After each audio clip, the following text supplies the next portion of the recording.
Hello everyone, here for a short, I hope, ish rambly kind of video, Kubera themed. There's not going to be any stuff on screen, it's just going to be me talking into the mic and my face. So put me in the background, probably the best thing to do. Second tab, just go do something else while you listen to me ramble on. We're talking about the morality of the gods, and we might touch on the Surah as well. There's no script to this, I've not double checked anything, so if I say anything that's wrong, do immediately fact check me in the comments. So yeah, do that. I'm just gonna ramble on. I've thought about doing this kind of video. Obviously I'm not caught up, so there's gonna be things I don't know. So if something I say is wrong, given context of stuff I haven't covered, bear that in mind, don't spoil anything, but you guys are pretty good at that. But if it's wrong based on things that have happened, yeah, you know what to do. Although I suppose you could tell me I'm wrong, but not tell me why I'm wrong. You could say based on future stuff that you haven't seen yet, and you'll be clever about it. You know what you're doing. Yeah, so we're just gonna ramble on about gods. So the gods, they're pretty selfish, right? And it makes sense. The three, from what we can gather from context clues about Kubera's story, is the three main races. There were three main races. We have three like conglomerates. Oh, that's a weird use of the word. Three groupings of entities. We have gods, humans, and we have Surah. And it would appear, given things we've been hinted at, is that there is a battle of some kind, a conflict, a game being played, which will grant the winner some sort of benefit in the next universe. And we know that this happened with the ancient human race, where they won, whatever this game was, and so the universe was catered to them and all of this, but then the gods weren't happy about that. And neither were the Surah, and so they made a deal to wipe out the ancient human race, even though they won. So they were punished for something they earned, which is fucked, of course, because from what's implied, ancient humans were comparable to gods and Surah. At least they had the potential to be, but fighting both is unreasonable, as would make sense. And the current human race is a lot weaker than gods and Surah, substantially so. So, already off the get-go, the gods have a history of not being very good, given, you know, they were salty that whatever caused the ancient human race to win, you know, they won, and the gods were like, but I don't like that. I don't like that they have the advantage, so let's just kill them all. You don't like they have the advantage, we don't, let's just kill them. Alright. Good for you. And I'll say, a lot of the gods have no stake, no stock in human life. They just don't value humans at all. And they just don't want anything to do with them. But mostly. They don't really have any involvement. Now, whether that's because of, you know, the grand scheme of the universe, whatever this game is that these players are playing, you know, whatever they've been involved in, maybe there's some incentive for them to not interact with humans. As you'd think there would be, you know, helping humans do what they want would obviously not benefit you. And obviously they're going to have their best interests at mind because they're willing to wipe out an entire race of people, of entities, to get the outcome they want, you know? So they're going to act with their best interests in mind. So that implies that, well, all the gods that have been summoned, so Chandra, Sevens, and Agni, they're not there because they want to help their summoners. In Agni's case, probably a bit different, but in Chandra's case, he probably was there for a reason. And honestly, even in Agni's case, he's been acting a bit sus recently, you know what I mean? So, there is that. Yeah, I suppose Agni and Chandra are probably the best to immediately focus on. They're the ones we know the most about. Let's start with Agni, because at first it seems like he's really nice. You know, he's friendly, he's nice to Lees, and I guess we have God Kubera as well. He's one that's very interesting. I have an oldish video on him that's atrocious by now standards. Yeah, in terms of like what I say, I probably could remake that video later on. But anyway, Agni. He's nice. He was nice to Lees. He's obviously very, very nice to Brilith. But we find out later that's not because of her. That's because of AHR Brilith, not current Brilith. So, and of course he's going to value ancient Brilith because, well, they were married and had a kid. Almost, I suppose. So, he doesn't actually value the human Brilith, he values the soul of his betrothed that just happens to reside in Brilith. So, again, he only cares about Brilith because he has a reason to, which is justified. I mean, yeah, you don't care about things unless you have a reason, duh. But obviously, even with how he's interacting with her, it seems like he's still maybe not acting always in her best interest. You know, gods value their summoner, but mainly because they wouldn't be able to be on Earth or on a planet. They wouldn't be able to be outside of wherever the gods exist without one. They need the summoner around so that they can be summoned.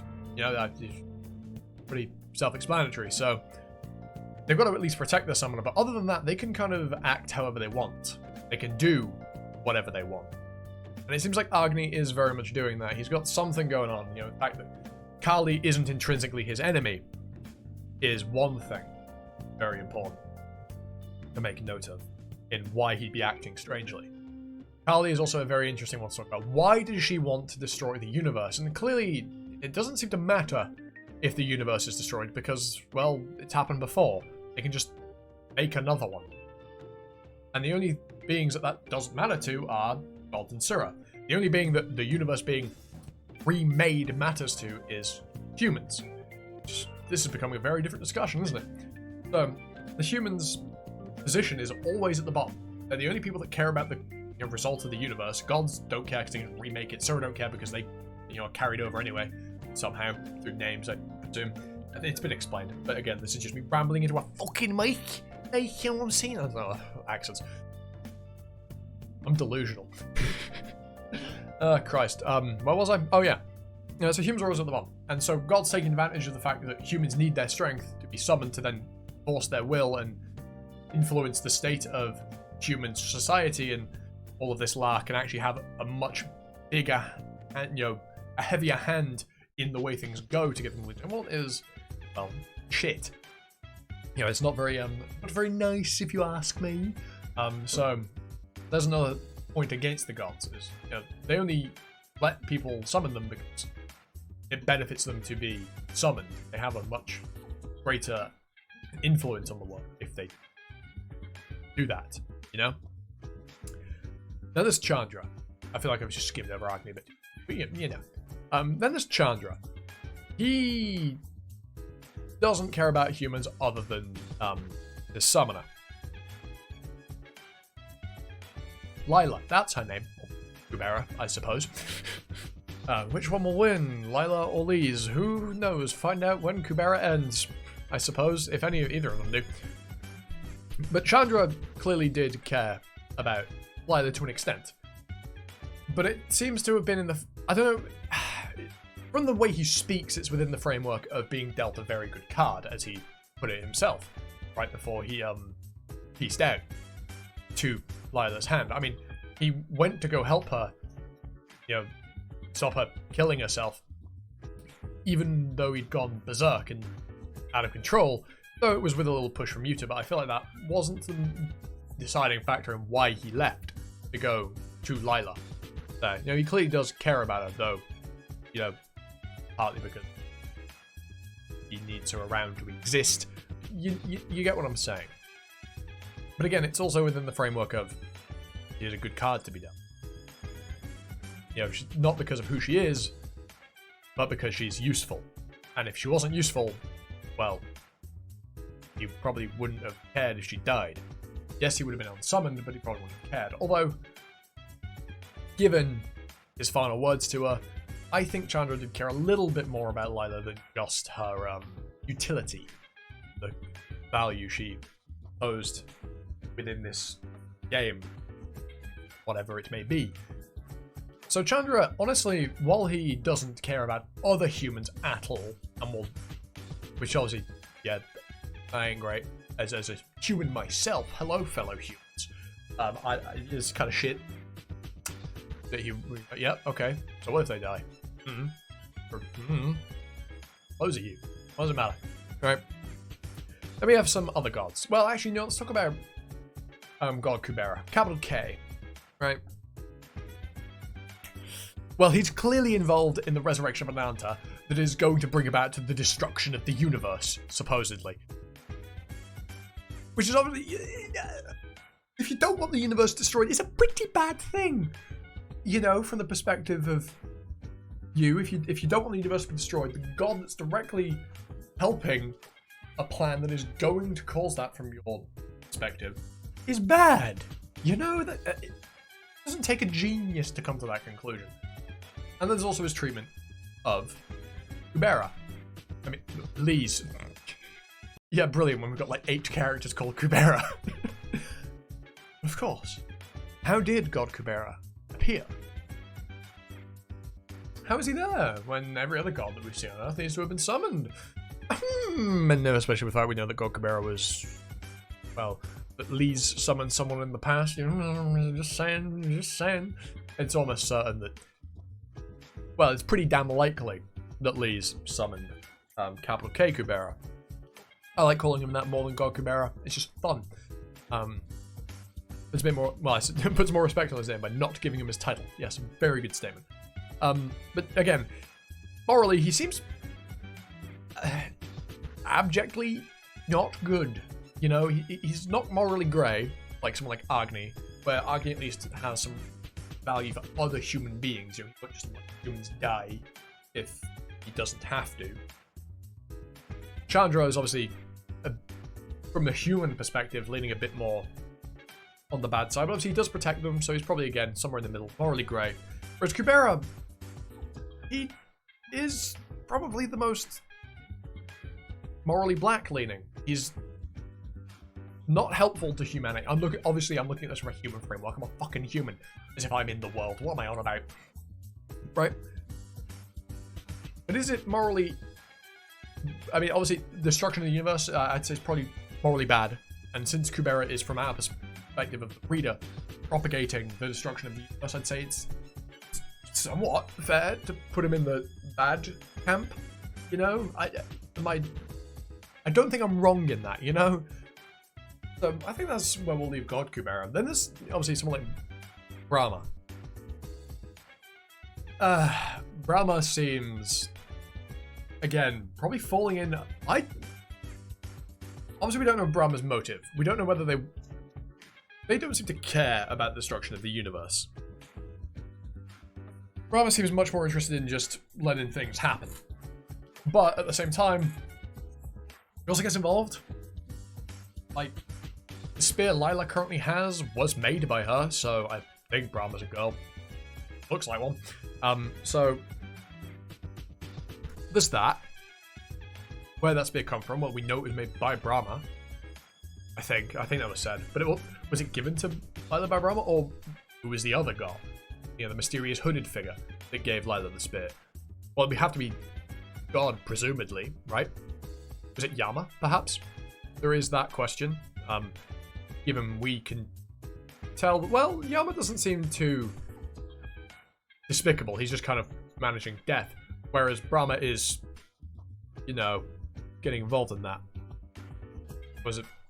Yeah, I think it was Brahma. The one that's normally seen with Yama in shots of the underworld, and they made that offhanded comment about them fucking with things and stuff, you know, into the names and who goes where and shit. So, there's that. Brahma, dubious at best. I don't think there's any gods that are morally good. Maybe Vishnu, because he just doesn't want the end of the universe, but at the same time, yeah, I mean, he just doesn't want the universe to be destroyed. So I'd say Vishnu, from a very surface level analysis, is good, but then we don't really know a whole lot about what he wants, and whether it is him helping Asha, and if it is, well, does that change Asha at all? And whether she's evil or not? Very interesting question, isn't it? This has kind of become a morality thing, hasn't it? I want to call this the morality in Kubera instead of the morality of the gods. This is going to just go on for as long as it goes on for. Yes, yeah, sure, let's do that. Let's talk about Sura. So, notable Sura, Sagara. She wants to bring Ananta back. Does she know that that will bring about the end of the universe? Previously, she probably didn't know that. Now, she probably does. You know, given what she would learn during Hoti Vishnu. So, yeah, she's pretty evil. I mean, does that surprise anyone? No. I see it's an all-around win. I mean, what? Moving on. Godhava. He, you know, he's pretty bad. He's killed a lot of people, and he's also obliterated souls. I don't think there's a bigger sin in the context of Kubera than that. Godhava is probably, due to the weight of his actions, more evil than not. Although, yes, he is now on the side of not letting the universe be destroyed. And that's a good thing. Will it outweigh the permanent destruction of souls? Maybe. But he's also, killed a lot of people in present, I suppose. And his, freezing of Teo. It was him that froze it. Yes, it was. Which was then allowed her to be revived, was the root cause of Taraka not having Manaka's soul. Because they both died at the same time. Yeah, which meant that everything that's happening right now, where I am, could happen. So that action's pretty bad, but he didn't do it consciously knowing that would happen. His intent was just to try and save a life. But then he did also kill a bunch of people afterward when it was Rampage. So, and he's also destroyed planet. Yeah, I think morally Godhava is not great, despite him trying to make, he's making steps in the right direction, but yeah, there's a lot of bad. Obviously, I'm not the arbiter of all-around good and all-around evil. I'm just putting a general statement on things. Perhaps each character could have their own 15-minute video talking about whether they're morally good or morally evil. And you break down each of their actions throughout the story and the intent behind those actions, whether it was malicious or otherwise, and whether that outweighs the result of their intent, and so on and so on. That could be an interesting video if you like that idea. I think it'd be fun, but also weird. But I think it could be an interesting thing. So if you'd like to see that, let me know. Actually, I like the idea. I like that idea, actually. There's a specific morality video for each character. Ooh, I like the sound of that. I might do that. If you guys also like the idea of that, let me know, because I'm intrigued myself. Also, and it would give me a brilliant excuse to reread the story, so I had every character's actions fresh in my mind. That'd be really... Other Sura that we know about that are notable. Maruna. Maruna's an interesting one, because his morality, along with Godhava's, is actually talked about quite a bit. Well, not his morality, but his... is he someone you can trust? Can we trust him? He did all those bad things, with the Sky incidents, but now he's on our side. Does that outweigh what he did? Probably not. Right now, although, we'll see. We don't really know why or what caused his, is it called evolution? Development to 5th stage, on Conches. We don't know what caused that yet, so that could honestly swing it. He's saying he didn't use the Eye of Punishment, but he can't transform back, so do we trust what he's saying? Do we... But also, Ran hasn't said that he's used the... didn't say he used the Eye, so maybe it is believable. And given the fact they did lose Catleys, who had the Eye, maybe he didn't. Then what caused him to develop is a very different question, and that might weigh things, perhaps. Especially given it seems like they were on Conches 4. Oh god, actually, maybe he did develop naturally. How fucking long were they on Conches for? Oh my god. Oh god, but how would Ran have been able to stay alive for that? He's a half. He's also a weird... That's not what we're here to talk about. Let's talk about the morality of some of the humans then, shall we? Please. The MC. It's really hard to place. Because she's not really... It feels weird to say that she's not done a lot. But again, in the grand scheme of things, she's kind of just been there. Her presence has been important. But... And her actions have been, triggers of things. However, she herself hasn't directly done a whole lot of stuff, right? So, obviously, what happens on Conches, us knowing that that will lead to the destruction of the universe, you know, yeah, that's a bad thing. But she didn't, just being deceived by Kali, does that justify it? Probably. Kali's whole shtick is deception. So, I'll give her a pass on that for now. Yeah, I think Lee's generally really hard to place. Yeah, Ran is pretty good. But for now, I don't see any bad things with Ran off the top of my head. So I'd place him maybe in the morally good. Maybe grey leaning. Good leaning grey. Yeah, go with that. Claude.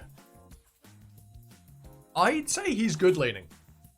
We don't really know the details of his oracle, but everything he did within the story...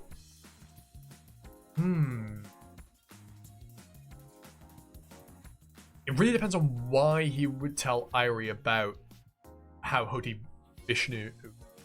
You know, how Hoti Vishnu manipulates the soul and how it's not the same soul. It depends on his intention behind that based on the oracle, but obviously we could never know that now because he doesn't know. And is oracle knowing Claude and current Claude, should they be evaluated differently? That's an interesting topic. Yeah, I think, you know what, we'll stop here and I might actually do individual videos. Let me know in the comments. Because that Claude's an interesting one, actually. Claude's an interesting bag. So yeah, we'll leave that there. This has been a weird video. So, like, comment, sub, notification bell, share the video around, you know all that good stuff. And with that out of the way, I've been I'll say, you've been you, and have a good time for another video. Ta-ta. Bye now.